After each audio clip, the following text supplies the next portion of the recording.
नमस्कार साथियों, Vikram math sir classes में आप सभी का स्वागत है। हमने जो पिछली क्लास थी जिसके अंदर हमने 3.3 ये हमने कंप्लीट कर लिया है और जिन साथियों ने नहीं देखी है, जिन स्टूडेंटों ने, वो देख सकता है 3.3।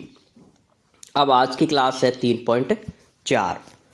इसमें आपको कुछ ज़्यादा नहीं करना, कुछ चीज़ें ध्यान रखनी है और फिर आंसर देना है। जैसे मैं आपको बताऊं, पहला जो प्रश्न है इसके अंदर वो है सत्य और असत्य। ठीक है, तो क्या ये कथन सत्य हैं या असत्य हैं, इनके बारे में बताना है। जैसे पहला प्रश्न है, अब इसमें जो दे रखे हैं पहले उनको आप एक बार हल्का सा देख लो कि ये होते क्या क्या है।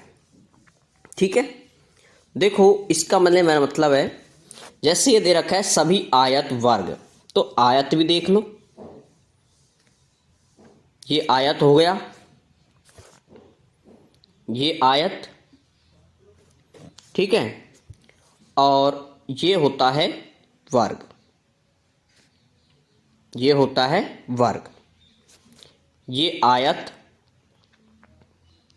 और ये वर्ग। समझना जरूरी है। अब मुझे बताएं, सभी आयत हैं वो वर्ग हो सकते हैं क्या? बिल्कुल गलत बात, क्योंकि आयत की आमने सामने की भुजा बराबर होती है। मतलब ये वाली भुजा इसके बराबर, ये वाली भुजा इसके बराबर। समझ रहे हो? आमने सामने की भुजा बराबर होती है आयत में, जबकि वर्ग में चारों भुजाएं क्या होती हैं? बराबर, चारों भुजा बराबर। इसलिए आयत वर्ग नहीं हो सकता, अर्थात ये कथन असत्य है। पहला लिखोगे, मैं गलत का मतलब यहां पर लिखना है आपको असत्य। ठीक है, अगला देखो, सभी समचतुर्भुज समांतर चतुर्भुज होते हैं। पहले तो देखो समचतुर्भुज क्या होते हैं। समचतुर्भुज ऐसा होता है बेटाओ जिसकी लगभग आपको चारों भुजाएं क्या होती है? समान। ये 5, ये भी 5 सेमी, ये भी 5 सेमी और ये भी 5 सेमी। और समांतर चतुर्भुज भी ऐसा ही होता है, पर वो थोड़ा सा ज़्यादा झुका हुआ होता है। ऐसे समांतर चतुर्भुज होता है, समांतर, ठीक है, चतुर्भुज। ये समांतर चतुर्भुज होता है, इसकी आमने सामने की भुजा बराबर होती है। ठीक है, तो ये होता है समचतुर्भुज। ठीक है, तो ये बन सकता है लेकिन उल्टा नहीं हो सकता। अर्थात ये तो देखो उल्टा हुआ था, आयत से क्या बना था? वर्ग। ठीक है, तो आयत से वर्ग नहीं बन सकता, लेकिन समचतुर्भुज से समांतर चतुर्भुज बन सकता है। तो ये बात भी सही हुई। सभी वर्ग समचतुर्भुज और आयत भी होते हैं। अब क्या पूछा है उसने? वर्ग होते हैं, वो आयत भी होते हैं। मैंने उल्टा कहा ना कि आयत वर्ग नहीं हो सकते, लेकिन वर्ग क्या होते हैं? आयत। ठीक है, वर्ग क्या होता है बेटा? आयत भी होते हैं, समचतुर्भुज भी होते हैं, समांतर चतुर्भुज भी होते हैं। अर्थात वर्ग तो सब होते हैं। तो ये बात भी क्या हुई? सही। चौथा है, सभी वर्ग समांतर चतुर्भुज नहीं होते। अब सभी वर्ग तो सब होते हैं भाई। वर्ग तो अभी बताया था मैंने, सभी होते हैं। आयत भी होता है वर्ग, समचतुर्भुज भी होता है, समांतर चतुर्भुज भी होता है। तो वर्ग तो सभी होते हैं। तो ये कह रहा है समांतर चतुर्भुज नहीं होता है, तो ये बात भी क्या हुई फिर? गलत। ये यदि ये नहीं होता तो ये बात सही होती। ये नहीं दे रखा ना, इसलिए ये क्या माना जाएगा? गलत। आगे देखो इसमें यहां पर अभी है, सभी पतंगे समचतुर्भुज होती हैं। पतंगे कैसी होती हैं पता है? ये देखो समचतुर्भुज यहां पर आप देखें समचतुर्भुज, ये रहा समचतुर्भुज। और पतंगे बताओ ऐसी होती हैं जरूरी है क्या पतंगे ऐसे होती हैं? नहीं, सभी पतंगे होना जरूरी नहीं है, कुछ पतंग हो सकती है, इसलिए ये बात भी क्या हुई? असत्य। समझ रहे हो? कुछ हो सकती हैं, कुछ का मतलब है हम एक दो ले सकते हैं, वो हो सकती हैं, लेकिन सभी पतंगे समचतुर्भुज नहीं हो सकती। कुछ विषम चतुर्भुज भी हो सकती हैं, कुछ समांतर भी हो सकती हैं। आगे पढ़ो। सभी समचतुर्भुज पतंग होती हैं, ये ठीक है, सभी समचतुर्भुज पतंग होती हैं। समचतुर्भुज कैसे भी होता है, इसका मतलब ये होती है पतंग, तो ये बात हुई सही। आगे है सभी समांतर चतुर्भुज समलंब होते हैं। अब देखो समलंब के बारे में भी देखो, ये रहा समलंब ये एक समलंब है, और ये क्या था? एक समांतर, ये होता है समलंब। ठीक है, अब देखो समलंब सभी समांतर चतुर्भुज, ये रहा समांतर चतुर्भुज, ये वाला ये हो सकता है क्या? बताओ, आप खुद देख करके पता लगा सकते हो, क्या ये वाली विशेषता इसके अंदर होगी क्या? इसकी आमने सामने की भुजा समांतर बराबर होती हैं समांतर चतुर्भुज में, इसमें हो सकते हैं क्या आमने सामने की? बिल्कुल नहीं हो सकती, इसमें बराबर नहीं हो सकती, तो ये कथन भी क्या हुआ? गलत। सभी वर्ग समलंब होते हैं। वर्ग देखो, वर्ग तो देखो कुछ भी हो सकता है, समांतर चतुर्भुज आयत होते हैं। नहीं नहीं बेटा, ये भी बात सही होगी, क्योंकि समांतर चतुर्भुज की कुछ विशेषता इसके अंदर होती हैं, तो ये बात भी सही है। और सभी वर्ग समलंब होते हैं, ये बात भी सही है, क्योंकि वर्ग तो सभी होते हैं, वर्ग की तो मैंने कह रखा सभी होते हैं। तो ये प्रश्न था आपका पहला, थोड़ी थोड़ी विशेषताएं थी इनकी, और ये आपके सत्य और असत्य कथन थे जो कि आपको ध्यान रखने हैं। अब इसके बाद इसका नेक्स्ट जो है वो देखो, अब आप इसका जो अगला है दूसरा नंबर का वो देखो। आप उन सभी चतुर्भुजों की पहचान करनी है जिसकी चारों भुजाएं क्या हो? बराबर लंबाई की। अब बेटा चारों भुजाएं बराबर लंबाई की देखो किसमें होती हैं? सिर्फ और सिर्फ दो में होती है। एक होता है वर्ग, एक क्या होता है? वर्ग। एक तो इसमें होती है बराबर, दूसरा क्या होता है? आयत। अब आयत देखो, आयत की चारों भुजाएं बराबर नहीं हो सकती, तो एक तो वर्ग में होती है चारों भुजाएं बराबर, दूसरी होती है समचतुर्भुज में। अभी हमने पढ़ा था ना कुछ देर पहले ही, देखो ये समचतुर्भुज, समचतुर्भुज की देखो ये चारों भुजा बराबर थी नहीं थी? 5 5 5 5, और वर्ग की तुम्हें पता ही है, ये 5 है तो ये भी 5, ये भी 5 और ये भी 5। लेकिन इसकी यदि आप 5 मानोगे तो आमने सामने की माननी होगी, इसकी 3 तो इसकी भी 3। सेम इसमें ऐसे कैसे बेटा? इसमें है ये 5 है तो ये भी 5 होगा, ये 3 है तो ये भी 3 होगा। तो ये चीजें थोड़ा सा आपको ध्यान रखना है ऐसे करके। क्लियर? तो इसके बाद देखो अब यहाँ पर देखें, आयत आपको समझ आया होगा बेटा, वर्ग समझ आया होगा, और समचतुर्भुज और समांतर चतुर्भुज। एक इसका भी ध्यान रखो, इसमें ये वाली भुजा इसके समांतर होती है और ये अलग अलग होती हैं। यहाँ पर ये 90 डिग्री के कोण बनते हैं, ठीक है? अर्थात यहाँ तक तो क्या बनता है? एक आयत बनता है, और एक ये क्या बन गया बेटा? एक्स्ट्रा त्रिभुज। ठीक है, अब यहाँ पर जो देख रहे थे आप दूसरा प्रश्न हमारा, वो देखो कि सभी चतुर्भुजों की पहचान कीजिए जिसमें भुजाओं की लंबाई क्या हो? बराबर। तो एक तो वर्ग होता है, एक अभी मैंने बताया था कौन सा होता है? समचतुर्भुज। समचतुर्भुज में ध्यान रखना, यहाँ पर कोण 90 डिग्री का नहीं होता है बेटा, यहाँ कोण 90 डिग्री का नहीं होता है, 90 से कम हो सकता है। ठीक है, 90 से कम हो सकता है, लेकिन 90 नहीं होता है, ये ध्यान रखना है। ये होता है समचतुर्भुज। कौन सा? समचतुर्भुज। समचतुर्भुज होता है, लेकिन इसके कोण क्या नहीं हो सकते? बराबर। ठीक है, बराबर नहीं होते, अर्थात 90 डिग्री नहीं होते, अर्थात प्रत्येक कोण 90 डिग्री का नहीं हो सकता। ठीक है, तो 90 डिग्री का कोण नहीं हो सकता, कम हो सकता है, ज़्यादा हो सकता है, लेकिन 90 डिग्री का कोण नहीं होता है। थोड़ा सा झुके हुआ रहता है, मतलब ऐसे लगा लो हल्का सा बेटा, थोड़ा सा इधर की साइड में हल्का सा, मैं थोड़ा थोड़ा झुकाऊं इसको तो ऐसे झुका दो, ठीक है, थोड़ा थोड़ा सा। ये होता है समचतुर्भुज। अब इसके बाद देखो, ये दो तो दो ही हो गए। अब इसमें पूछा है अगला चार समकोण। तो चार समकोण सिर्फ किस में होते हैं बताओ? एक वर्ग में होते हैं चारों समकोण। समकोण का मतलब कितने डिग्री का कोण होता है? 90 डिग्री का। तो ये 90 डिग्री का, ये 90 का, ये 90 का और ये भी 90 का। ये सब किसके होंगे? 90 डिग्री के। एक तो वर्ग में होते हैं, एक होता है आयत। एक क्या होता है? आयत। देखो बेटा, इसमें भी 90, इसमें भी 90, ये भी 90 और ये भी 90।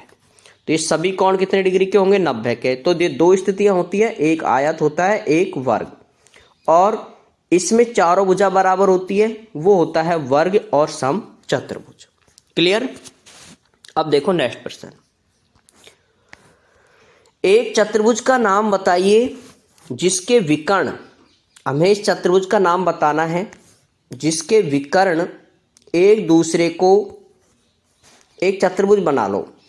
तो अब इसमें देखो, इसके विकर्ण एक दूसरे को समद्विभाजित करते हैं, एक दूसरे पर लंब समद्विभाजित होते हैं और बराबर होते हैं। तो ऐसा चतुर्भुज आपको बताऊं तो क्या होगा?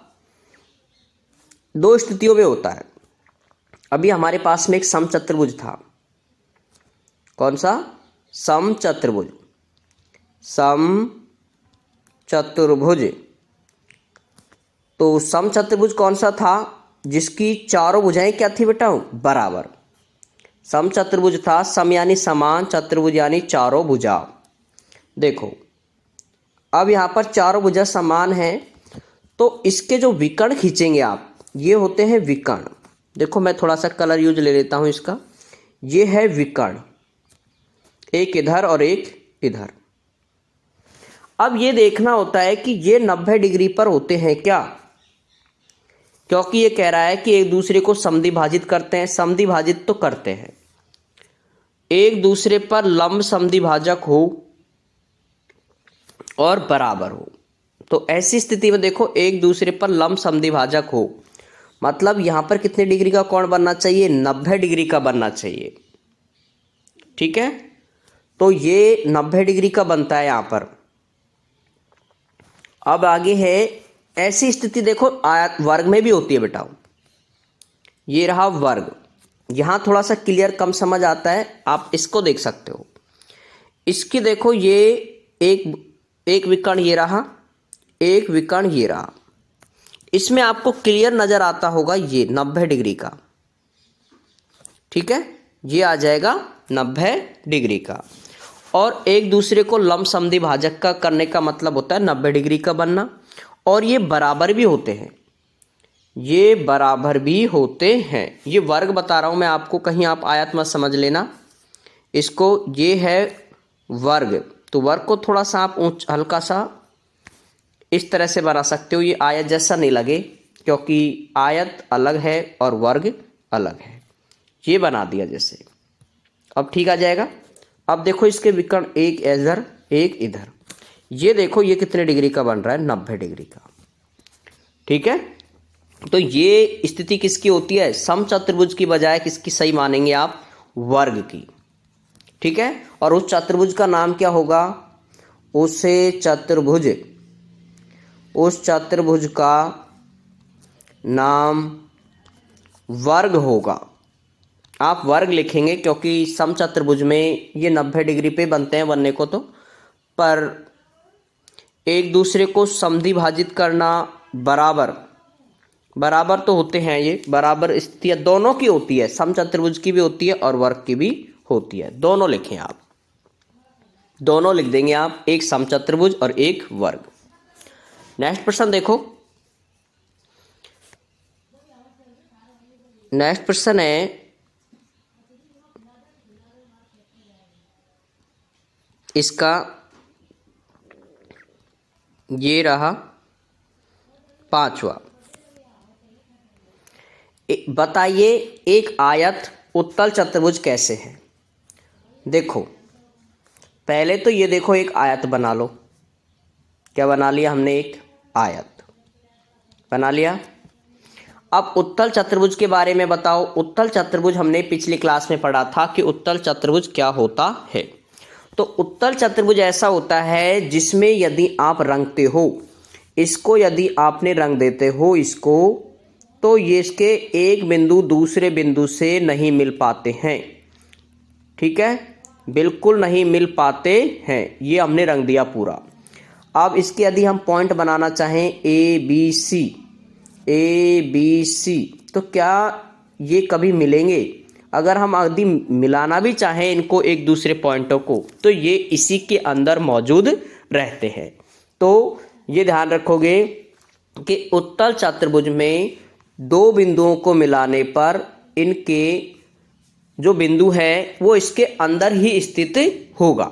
दो बिंदुओं को यदि हम मिलाएंगे तो जो भी आकृति बनेगी, जो भी रेखा बनेगी, वो इस आकृति के अंदर ही स्थित होगी। ऐसे आपको लिखना होगा। ठीक है, जब दो बिंदु ऐसे लिख लो, जब दो बिंदु ए व सी को मिलाते हैं, मिलाने पर रेखा अभ्युंतर, मैंने एक शब्द बताया था आपको, अभ्युंतर, आप उसमें देख सकते हो पिछली क्लास में 3.2 वाली में, अभ्युंतर पर स्थित होगा।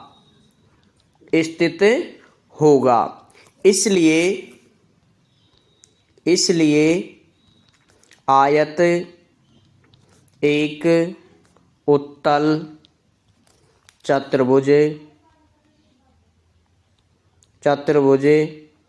होगा। ठीक है, ऐसी लाइन आपको लिखनी है जो मैंने पहले लिखा चुके हैं। आप ए सी भी लिख सकते हो और डी से बी भी लिख सकते हो। ए सी और डी से बी भी, ये यहाँ पर ध्यान रखोगे। यहाँ पर ये ए सी है, कहीं आप सोचो ये ए सी है। क्लियर? अब देखो इसके बाद इसका नेक्स्ट प्रश्न। इसमें और आप प्रश्नों को, हमारे सारे प्रश्न हो गए हैं कंप्लीट।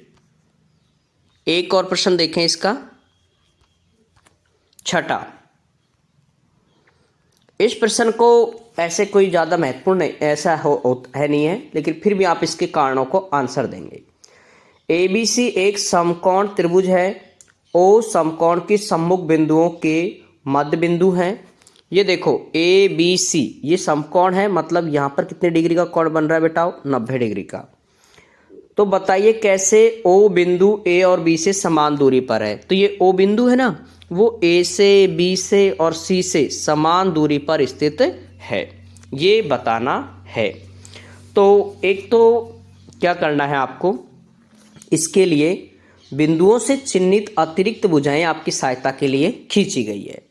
ठीक है, तो इसमें आपको क्या क्या चीजें देखनी है। देखो सबसे पहले तो ये जो रेखा खींची गई है ना, कौन कौन सी, अब आपके पास में दो हो गई है। एक बन गई है बेटा AC, ये भी क्या कहलाएगा? विकर्ण। AC भी क्या है? विकर्ण है। और BD भी क्या है? विकर्ण है। BD भी क्या है? विकर्ण है। हो गया।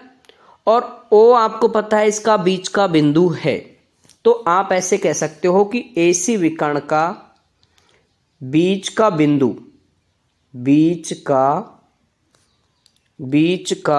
बिंदु क्या मानेंगे?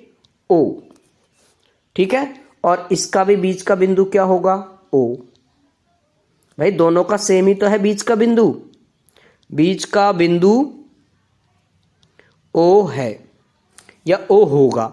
ठीक है, तो हम ऐसा नहीं लिख सकते कि AO बराबर OC, A से लेकर के O तक और O से लेकर के C तक, और B से लेकर के O तक और O से लेकर के D तक, ये भी आपस में क्या होंगे? बराबर होंगे। ठीक है, अब इसकी एक बहुत ही अच्छी बात यह है, हमें यह आकृति कौन सी दिखाई दे रही है? आयत दिख रही है ना। तो लिख सकते हैं ए बी सी और इधर डी, एक आयत है, आयत है। इससे पहले बेटा एक शब्द लिख देंगे माना, क्योंकि हमने ये रचना की है, बाकी ऐसा है नहीं।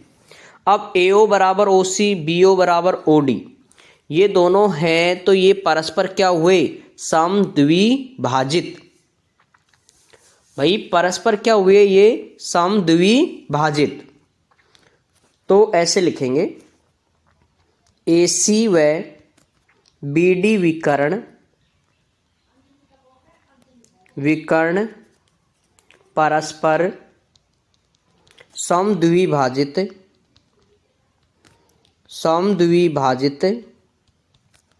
होते हैं।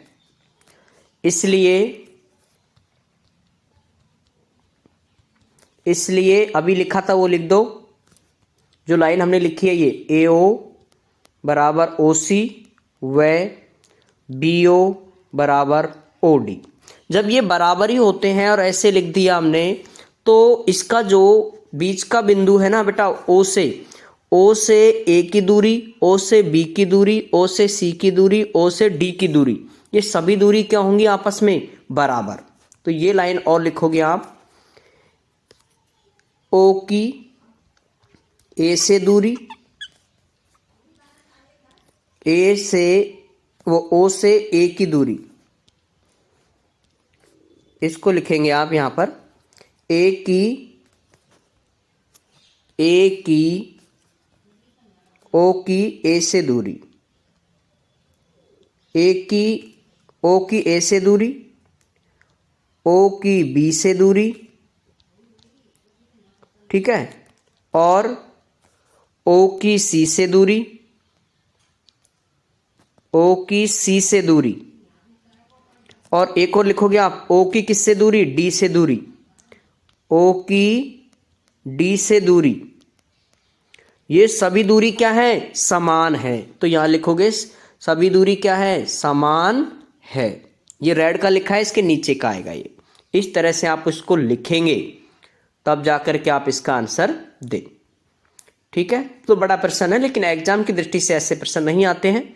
आपको एग्जाम की दृष्टि से जो प्रश्न है वो आएंगे आपके कौन से, ऐसे वाले, ये वाला हुआ, ये दूसरा हुआ, ठीक है, कि चारों भुजाएं वाली लंबाई के कौन से होते हैं, या फिर आपको 3.1, 3.2 और 3.3 के, जो भी उसमें हमने तीनों का अपने त्रिभुजों का पूछा था, ठीक है, जिसमें इस तरह के प्रश्नों को हमने हल किया था, x और y के मान याद करना।